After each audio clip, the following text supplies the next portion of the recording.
সুরক্ষা সীমান্তরক্ষী বাহিনী আছে ভাই, সেইটা কোনোদিন তাদের কাছে আমরা বন্দুক দিয়েছি, গুলি দিয়েছি। এই বিজিবির ভাইয়েরা মাসের পর মাস তোমাদেরকে বেতন দিচ্ছি আমরা আমাদের কষ্টের টাকা দিয়ে। আরে একটা ভিক্ষুক সেও তোমাদেরকে ভ্যাটের টাকা দেয়।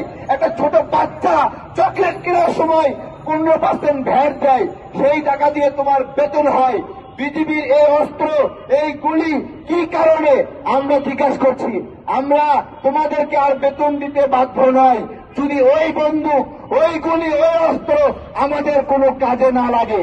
এই বিজিবি গণঅভ্যুত্থানের মধ্যে বাংলাদেশের ভিতরে ঢুকে বাংলাদেশের নাগরিককে হত্যা করেছে, গুলি করেছে, হাই রেঞ্জের গুলি করেছে।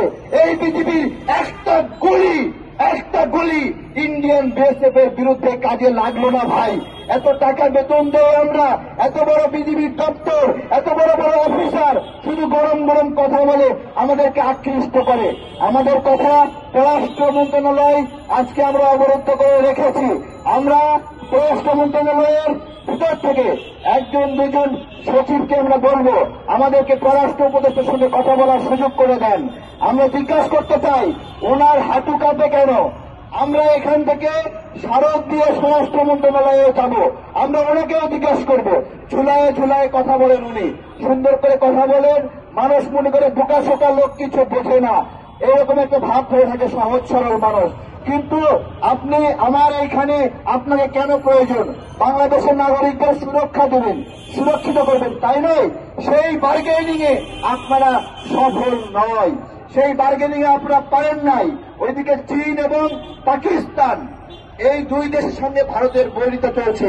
বাংলাদেশকে সিদ্ধান্ত নিতে হবে তারা ভারতের পক্ষে অবস্থান নেবে নাকি চীন এবং পাকিস্তানের নৈতিক পক্ষ নেবে। কেন বলছি?